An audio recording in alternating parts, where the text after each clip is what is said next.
नमस्कार दोस्तों, मैं Subhash Bairwa the pink city news के तहत लगातार खबरें दिखाते हैं और दिखाते रहेंगे। आज बात कर लेते हैं प्रवासी राजस्थान दिवस को लेकर, जो कि भाजपा सरकार ने बड़े ज़ोर शोर के साथ मनाया 10 दिसंबर को सीतापुरा जेसीसी के अंदर। अब मैं बताना चाहूँगा, प्रवासी राजस्थान दिवस मनाया तो है, मगर उससे पहले राइजिंग राजस्थान की बात कर लेते हैं, खेलो इंडिया की बात कर लेते हैं। ये दोनों चीज़ें क्या थी? राइजिंग राजस्थान जो कि 2024 के अंदर दिसंबर के महीने में हुआ था, 1 साल पूर्ण हो चुका है उस मामले को, मगर 35 लाख करोड़ रुपए के बजट की सरकार के पास घोषणा थी कि ये बजट यहाँ पर राजस्थान में जो निवेशक है राइजिंग राजस्थान के, वो यहाँ पर करेंगे, एमयू साइन होंगे। 50 लाख करोड़ रुपए तक की बात हो गई थी कि 50 लाख करोड़ रुपए तक के निवेशकों को उसमें बढ़ावा दिया जाएगा। मगर अब सरकार से ही पूछ लेता हूँ कि 1 साल से ऊपर हो गया है, राइजिंग राजस्थान में किस ज़िले के अंदर, राजस्थान के अंदर निवेशकों ने कहाँ पर फंडिंग की है, कहाँ पर उस पैसे को लगाया है, या कौन से ज़िले के विकास के अंदर उस पैसे को लगाया गया है।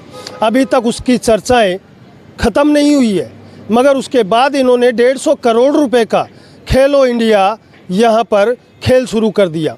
अब खेलो इंडिया क्या था? केवल खिलाड़ियों को लाकर यहाँ पर उनको खिलाना था, जिसके अंदर 150 करोड़ रुपए का खर्चा अनुमानित बताया गया है। ये मैं नहीं कह रहा, ये पीसीसी चीफ गोविंद सिंह डोटासरा ने अपने फेसबुक पेज पर पोस्ट डाली है और उसमें 150 करोड़ रुपए का खेलो इंडिया का घपला बताया है। अब 150 करोड़ रुपए अगर एक आम आदमी से कहा जाए कि 150 करोड़ रुपए में कितने जीरो होते हैं, कोई बताएगा तो शायद वो सपने में नहीं सोच सकता। ये पैसा है किसका? केवल खिलाड़ियों के लिए 150 करोड़ रुपए।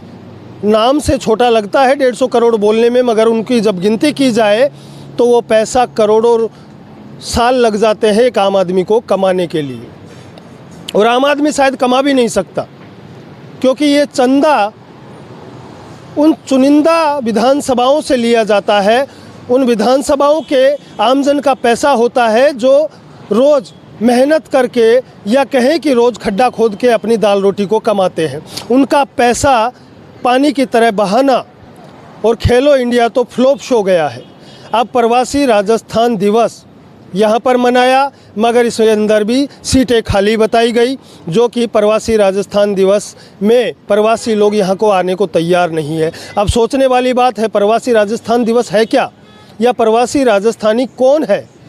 जो राजस्थान के निवेशक है, जो राजस्थान के रहने वाले हैं, बड़े बिजनेसमैन हैं, वो राजस्थान से बाहर जाकर विदेशों में अपना बिजनेस कर रहे हैं। करोड़ों की जिनकी फंडिंग है, या करोड़ों का जिनका टर्नओवर है, वो वहाँ पर कमा रहे हैं। तो सोचिए कि वो राजस्थान में किस तरीके से सोचकर यहाँ पर इन्वेस्ट करेंगे, और क्यों करेंगे? क्योंकि सरकार के सारे प्रोपेगेंडे उन लोगों को पता है। अगर यहाँ पर ये उनको इन्वेस्ट करना होता तो वो ये राजस्थान छोड़कर विदेशों में क्यों पलायन करते? ये भी एक बहुत बड़ी बात है।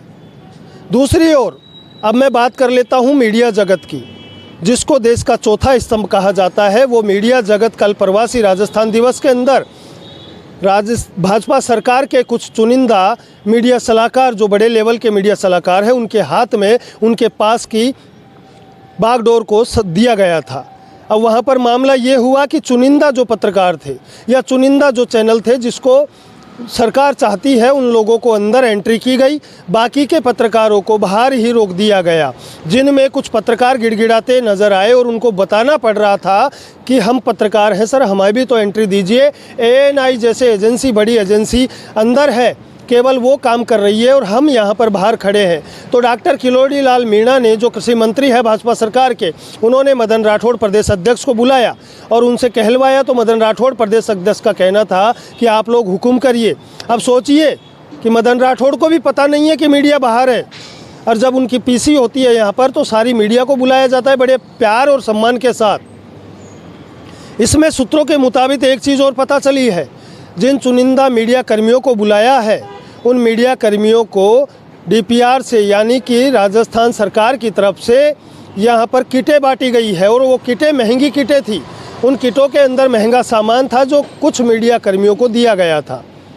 इस तरीके के लोभ लालच देकर कुछ चुनिंदा मीडियाओं को अपने कब्जे में किया जाना ये कहाँ का देश का चौथा स्तंभ का न्याय है। पक्षपात की राजनीति मीडिया कर्मियों के साथ भाजपा सरकार के कुछ मीडिया सलाहकार कर रहे हैं आसानी से, और इसी की वजह से मीडिया जगत में कहीं न कहीं नाराज़गी है। प्रवासी राजस्थान दिवस मनाया तो गया, उसके बाद उनको होटलों में रोकना, फ़्लाइटों के साथ वो जब फ़्लाइटों में आ रहे थे तो करोड़ों अरबों रुपए का खर्चा तो मान के चलिए, मगर वो पैसा कहाँ से आया है? आखिरकार किस विधानसभा में 2 साल के अंदर भाजपा सरकार ने 10 करोड़ रुपए खर्च किए हैं, वो इसका अनुमानित कोई बता सकता है? मैं एक पत्रकार होने के नाते पूछना चाहता हूँ, लोकतंत्र के स्तंभ के नाते पूछना चाहता हूँ कि आप मुझे केवल इतना बता दीजिए कि कौन सी विधानसभा में आपने 10 से 20 करोड़ रुपए का खर्चा किया है, या निवेश किया है, या वहाँ पर विकास कार्य किया है। खेलो इंडिया में 150 करोड़ खर्च करना, प्रवासी राजस्थान दिवस फ्लॉप, राइजिंग राजस्थान फ्लॉप, सारी की सारी आपकी सारी चीज़ें फ्लॉप हो रही है। केंद्रीय नेतृत्व आने को तैयार नहीं। चुनिंदा केंद्रीय नेतृत्व जो यहाँ पर आया था, प्रधानमंत्री नरेंद्र मोदी का भी आने का यहाँ पर प्लान था, मगर वो नहीं आ पाए। अब सोचने वाली बात है कि भाजपा सरकार करना क्या चाह रही है या दिखाना क्या चाह रही है, तो ये तो समय बताएगा। मगर मीडिया के साथ जो अत्याचार कुछ मीडिया सलाहकार कर रहे हैं, ये सरासर गलत है, और लगातार हम दिखाते रहेंगे द पिंक सिटी न्यूज़ के साथ खबरें। देखते रहें सुभाष बैरवा के साथ, जयपुर।